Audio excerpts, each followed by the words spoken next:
Hello hello hello hello. कल एक दोस्त का फ़ोन आया और वो कहने लगे कि यार क्या बात है। तो मैं यहाँ भी पोस्ट में देख के ये लग रहा है कि थाईलैंड जो है ना, वो एक आइडियल मुल्क है। बल्कि ये कहना चाहिए कि जो तुम्हारा फोकट है वो तो ऐसे लग रहा है जैसे जन्नत का टुकड़ा है। वहाँ कुछ गलत नहीं होता। तो मैंने सोचा क्यों ना उनकी भी और आपकी भी इस गलतफहमी को दूर कर दूँ। भाई ऐसा कुछ नहीं है। यहाँ भी एक से बढ़कर एक बड़ा फ्रॉड आपको मिलेगा। तो let me tell you few things जो कि बड़ी इंटरेस्टिंग हमारे साथ हुई हैं। तो ताकि जब अगर आप लोग आएँ तो आप लोग इनके बारे में बड़े मोहतात रहें। सबसे पहला इम्तिहान आपका शुरू होता है जैसे ही आप फोकट के एयरपोर्ट पर उतरते हो, क्योंकि आपको एयरपोर्ट से एक टैक्सी लेनी होती है और टैक्सी लेके आपने पहुंचना होता है अपने होटल में। अब जो टैक्सी लेने का मरहला है वो बड़ा इंपॉर्टेंट है। आपने हमेशा वहाँ से एक रजिस्टर्ड टैक्सी होगी वो लेनी है। टैक्सी में बैठने के साथ ही आपने उसके साथ रेट तय करना है पहले। ये ना सोचिएगा कि चलो जी चलते हैं। रेट तय कर लीजिएगा और उसके बाद आपने आगे चलना है।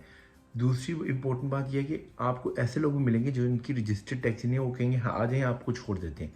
उस चक्कर में आप बिल्कुल ना पड़िएगा, क्योंकि वो आपको बिठा भी लेंगे, शायद आपको सस्ता रेट भी बता दें, लेकिन इस बात की गारंटी नहीं है कि वो आपको पहुंचाएंगे कहाँ। तो लिहाजा पतंग के जो साहिल हैं वो बहुत ही खूबसूरत हैं। ख़ास तौर पे मुझे पर्सनली जो सबसे अच्छा लगा वो तो था पतंग अच्छा लगा। उसकी वजह ये थी कि वहाँ की जो बीच के साथ साथ पहाड़ बने हुए हैं, उसकी वजह से वहाँ पे आप पैराग्लाइडिंग कर सकते हैं। पैराग्लाइडिंग बड़ी सेफ़ है वहाँ पे। अगर आप पहली दफ़ा कर रहे हैं तो लाजमी कीजिए वहाँ जाके। लेकिन पैराग्लाइडिंग करने के लिए बराए मेहरबानी आपने अपना जो टिकट है वो या तो अपने होटल से ख़रीदिएगा या किसी जो अथेंटिक शॉप है उससे ख़रीदिएगा। आपको साहिल पे चलते फिरते बहुत सारे एजेंट्स नज़र आएंगे जो आपको टिकट बेचने की कोशिश कर रहे होंगे कि भाई इतने का ले लें, इतने का ले लें। बस आपको लिए यही है कि वो पूरा चूना लगाएंगे आपको। वो ऐसे ही है जैसे आप कराची के साइलों पे फिर रहे हो और लोग आके आपको कहेंगे भाई आप ऐसे कर लें, ऐसे कर लें। मैं ये कहता हूँ कि ये लोग जो हैं शायद इन्होंने अपनी ट्रेनिंग कराची वालों से ली हुई है, तो इसलिए आपने बड़ा मोहतात। अगर आप फुकेट आ ही गए हैं तो फिर यहाँ से आपने फीफी आइलैंड और माया बीचेस लाजमी जाना है, क्योंकि ये बहुत ही खूबसूरत जगह है और हाईली रिकमेंडेड है। लेकिन यहाँ जाने के लिए आपको हर सड़क पे बंदा जो है ना एक पैकेज बेचता हुआ नज़र आएगा। और ये इसमें से बहुत सारे ऐसे लोग हैं जिन्होंने अपनी जो ट्रेनिंग है ना शायद वो मड़ी वालों से ली हुई है। तो वो पैकेज स्टार्ट होता है 1,000 से लेकर 4,000 तक। और ये जो पैकेजेस हैं, ये पैकेजेस 1,000 से 400,000 बात तक का जो पैकेज है, इसके अंदर जो सबसे ख़तरनाक चीज़ होती है कि ये होती है कि आपको ये नहीं बताया जा रहा होता कि इसके अंदर क्या क्या चीज़ें शामिल हैं। तो आपको एक अच्छा पैकेज 1500-1600 में बाद में मिल जाता है। उसमें आपको खाना भी दिया जाता है, सुबह का भी, दोपहर का भी। उसके अलावा स्पीड बोट शामिल होती है। आपको स्नॉर्कलिंग भी कराई जाती है, आपको ये तमाम आइलैंड्स पे लेके भी जाया जाता है। और सबसे इम्पोर्टेंट बात यह है कि माया नेशनल पार्क का जो टिकट है वो भी इंक्लूडेड होता है। उसकी प्राइस 400 बात से ज़्यादा है। बहुत सारे लोग ऐसे होते हैं जो ये कहते हैं कि वो इंक्लूडेड नहीं है, तो आपने मेक इट श्योर करना है कि वो इसमें इंक्लूडेड आपके पैकेज के अंदर वो भी इंक्लूड करें।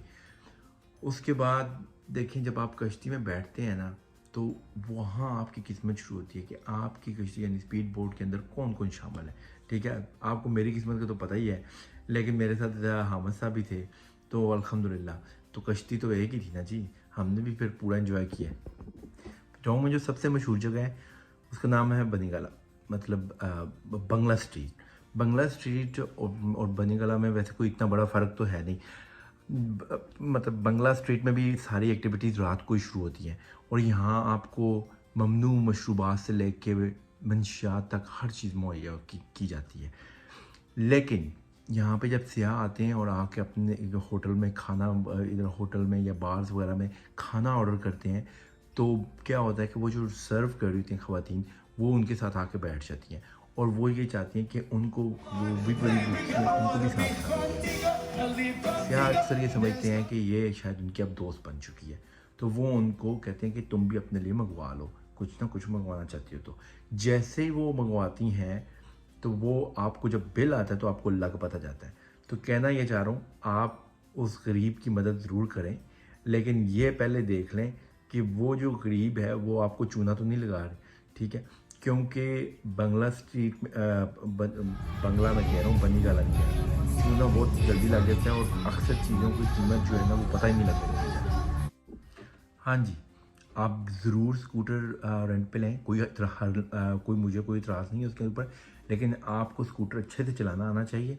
और इसके अलावा जब आप स्कूटर लें तो मेक इट श्योर करें कि आपको स्कूटर बहुत सस्ता मिल रहा होगा और महंगा भी मिल रहा होगा, क्योंकि उसके साथ डिफरेंट किस्म की इंश्योरेंसेस ऑफर की जा रही होंगी। तो आपने ये यकीनी बनाना है कि आपको किसी न किसी किस्म की इंश्योरेंस है, ताकि in case of any accident कुछ चीज़ें जो है आपकी इंश्योरेंस कवर कर रही हो। ये ना हो कि खुदा ना खास्ता आपका एक्सीडेंट हो जाए और आपका थाईलैंड का जो खर्चा है वो यूरोप के या अमेरिका के खर्चे से भी ज़्यादा बन जाए। आखिर में वो तमाम दोस्त जो बड़ी शरारती निगाहों से ये सारी चीज़ें देख रहे हैं और उनके दिमाग में एक ही क्वेश्चन आ रहा है कि फैसल ने बंगला स्ट्रीट में क्या किया है, तो भाई बनी गाला और बंगला से आपको पता है आपका भाई बहुत दूर है, तो ऐसा कुछ भी नहीं है, ठीक है। और दूसरा ये कि मेरे साथ इनमें से कोई भी स्पैम नहीं हुआ, क्योंकि सबसे पहली बात ये कि मैं सारी की सारी चीज़ें पढ़ के गया हुआ था, मुकम्मल तैयार होकर आया हुआ था। उसके अलावा मैं एक बहुत ही बड़ा वकील सुप्रीम कोर्ट का उसके साथ आया हूँ, तो वो मेरे से ज़्यादा मोहतात हैं। वो हर चीज़ में कहते हैं अच्छा इसका ये एंगल है, इसका ये एंगल है, इसका ये एंगल। तो भाई आप भी अगर कहीं विज़िट करना चाहते हैं तो मुकम्मल तैयारी करके आया करिए, वरना जो है बड़े लुटते देखे हम लोगों ने।